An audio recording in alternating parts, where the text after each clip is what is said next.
शांताकारं भुजंगशयनं पद्मनाभं सुरेशं विश्वाधारं गगनसदृशं मेघवर्णं शुभांगं लक्ष्मीकान्तं कमलनयनं योगिभिध्यानगम्यं वंदे विष्णुभवभयहरं सर्वलोकैकनाथं। मंगलम भगवान विष्णु मंगलम गरुड़ध्वज मंगलम पुंडरीकाक्ष मंगलाय तनोहरि। ओम नमो भगवते वासुदेवाय। आज का दिन आप सभी के लिए मंगलमय हो। सावन महीने में प्रतिदिन श्रीमद् भागवत महापुराण की कथा का श्रवण करने से जीवन में होने वाली अज्ञान व पाप कर्मों से छुटकारा मिलता है, साथ ही 1000 गोदान के बराबर पुण्य की प्राप्ति होती है। हमारे चैनल पर आप प्रतिदिन श्रीमद् भागवत महापुराण की कथा का श्रवण कर सकते हैं। साथ ही इस चैनल पर सावन मास में आने वाली सभी व्रतों की कथा और व्रत से संबंधित जानकारी भी व्रत से पहले उपलब्ध करा दी जाती है। इसलिए हमारे चैनल को अवश्य सब्सक्राइब करें, साथ ही बेल आइकन को भी दबा दें और कथा अच्छी लगे तो लाइक अवश्य करें। अब आइए सुनते हैं सावन मास कथा का 26वां अध्याय। श्री सुखदेव जी कहते हैं, घर ले जाकर भगवान ने अक्रूर जी का बड़ा स्वागत सत्कार किया, कुशल मंगल पूछकर श्रेष्ठ आसन पर बैठाया और विधि पूर्वक उनके पांव पखारकर मधु पर्क आदि पूजा की सामग्री भेंट की। इसके बाद भगवान ने अतिथि अक्रूर जी को एक गाय दी और पैर दबाकर उनकी थकावट दूर कर दी तथा बड़े आदर एवं श्रद्धा से उन्हें पवित्र और अनेक गुणों से युक्त अन्न का भोजन कराया। जब वे भोजन कर चुके तब धर्म के परम मर्मज्ञ भगवान बलराम जी ने बड़े प्रेम से मुखवास और सुगंधित माला आदि देकर उन्हें अत्यंत आनंदित किया। इस प्रकार सत्कार हो चुकने पर नंद राय जी ने उनके पास आकर पूछा, अक्रूर जी, आप लोग निर्दयी कंस के जीते जी किस प्रकार अपने दिन काटते हैं? अरे, उसके रहते आप लोगों की वही दशा है जो कसाई द्वारा पाली हुई भेड़ों की होती है। अक्रूर जी ने नंद बाबा से पहले ही कुशल मंगल पूछ लिया था।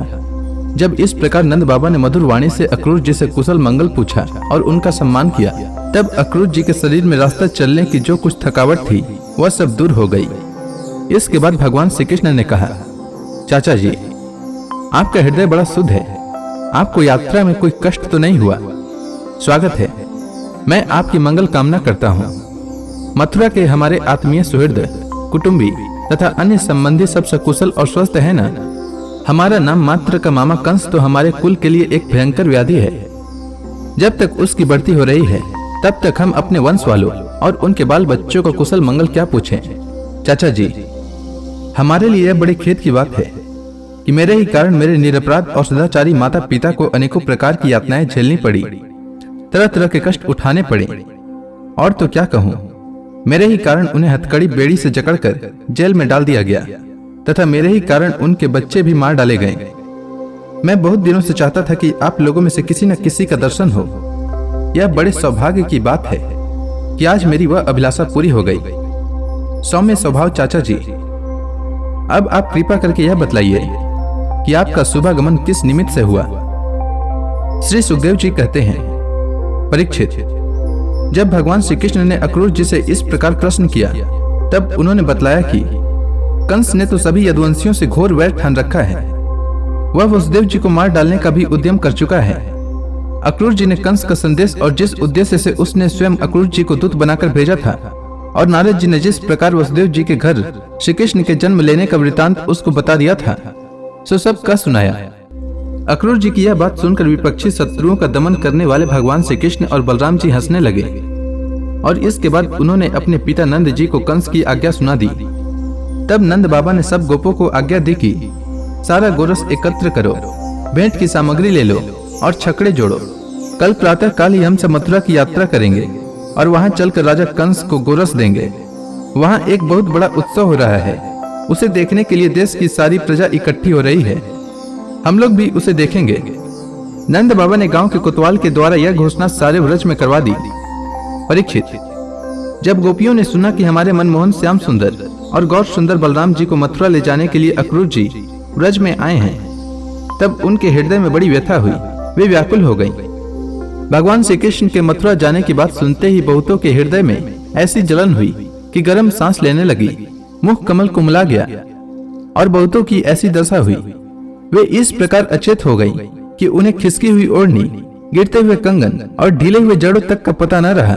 भगवान के स्वरूप का ध्यान आते ही बहुत सी गोपियों की चित्तवृत्तियां सर्वथा निवृत्त हो गई, मानो वे समाधिस्थ आत्मा में स्थित हो गई हों और उन्हें अपने शरीर और संसार का कुछ भी ध्यान न रहा।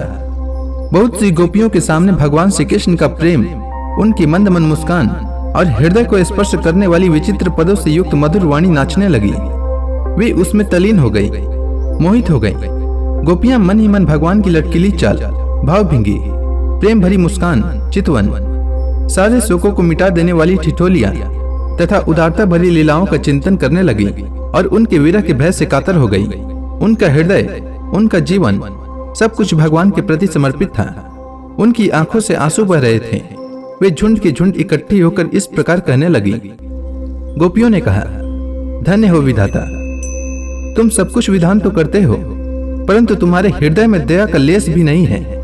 पहले तो तुम सौहार्द और प्रेम से जगत के प्राणियों को एक दूसरे के साथ जोड़ देते हो, उन्हें आपस में एक कर देते हो, मिला देते हो, परंतु अभी उनकी आशा अभिलाषाएं पूरी भी नहीं हो पाती, वे तृप्त भी नहीं हो पाते कि तुम उन्हें व्यर्थ ही अलग अलग कर देते हो। सच है, तुम्हारे यह खिलवाड़ बच्चों के खेल की तरह व्यर्थ ही है। विधाता, तुमने एक बार तो हमें वह परम सुंदर मुख कमल दिखाया और अब उसे ही हमारे आंखों से ओझल कर रहे हो।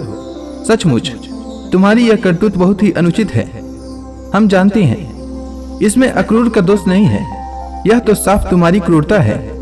वास्तव में तुम ही अक्रूर के नाम से यहाँ आए हो और अपनी ही दी हुई आंखें तुम हमसे मूर्ख की भांति छीन रहे हो। इनके द्वारा हम श्याम सुंदर के एक एक अंग में तुम्हारी सृष्टि का संपूर्ण सौंदर्य निहारती रहती थी। विधाता, तुम्हें ऐसा नहीं करना चाहिए। आज की रात का प्रातःकाल मथुरा की स्त्रियों के लिए निश्चय ही बड़ा मंगलमय होगा। आज उनकी बहुत दिनों की अभिलाषाएं अवश्य ही पूरी हो जाएंगी। जब हमारे व्रजराज श्याम सुंदर अपनी तिरछी चितवन और मंद मंद मुस्कान से युक्त मुखार विंद का मादक मधु वितरण करते हुए मथुरापुरी में प्रवेश करेंगे, तब वे उसका पान करके धन्य धन्य हो जाएंगी। देखो सखी, यह अक्रूर कितना निष्ठुर, कितना हृदयहीन है।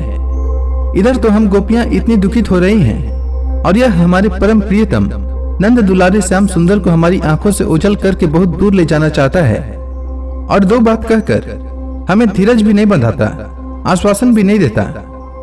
सचमुच ऐसे अत्यंत क्रूर पुरुष का अक्रूर नाम नहीं होना चाहिए था। सखी, हमारे ये श्याम सुंदर भी तो कम निठुर नहीं है। देखो देखो, वे भी रथ पर बैठ गए और मतवाले गोपगण छकड़ों द्वारा उनके साथ जाने के लिए कितनी जल्दी मचा रहे हैं। सचमुच ये मूर्ख हैं। और हमारे बड़े बूढ़े, उन्होंने तो इन लोगों की जल्दीबाजी देखकर उपेक्षा कर दी है कि जाओ जो मन में आवे करो। अब हम क्या करें? आज विधाता सर्वदा हमारे प्रतिकूल चेष्टा कर रहा है। चलो हम स्वयं ही चलकर अपने प्राण प्यारे श्याम सुंदर को रोकेंगे। कुल के बड़े बूढ़े और बंधुजन हमारा क्या कर लेंगे? सखियों, जो प्रेम भरी मनोहर मुस्कान, रहस्य की मीठी मीठी बातें, विलासपूर्ण चितवन और बांसुरी बजाते हुए अपनी मंद मंद मुस्कान से देख देख कर हमारे हृदय को बेध डालते थे, उनके बिना भला हम कैसे जी सकेंगे? श्री सुखदेव जी कहते हैं, परीक्षित, गोपियां वाणी से तो इस प्रकार कह रही थी, परंतु उनका एक एक मनोभाव भगवान श्री कृष्ण का स्पर्श उनका आलिंगन कर रहा था। वे विरह की संभावना से अत्यंत व्याकुल हो गई और लज्जा छोड़कर हे गोविंद, हे दामोदर, हे माधव, इस प्रकार ऊंची आवाज से पुकार पुकार कर सुललित स्वर से रोने लगी। गोपियां इस प्रकार रो रही थीं। रोते रोते सारी रात बीत गई। सूर्योदय हुआ। अक्रूर जी संध्या वंदन आदि नित्य कर्मों से निवृत्त होकर रथ पर सवार हुए और उसे हाँक ले चले। तो इसी के साथ यह अध्याय समाप्त हुआ। इसके आगे की कथा मैं कल के अध्याय में सुनाऊंगा। तब तक के लिए भगवान हरि का नाम लेते रहें। तो प्रेम से बोलिए भगवान विष्णु की जय, श्री कृष्ण भगवान की जय, समस्त देवी देवताओं की जय।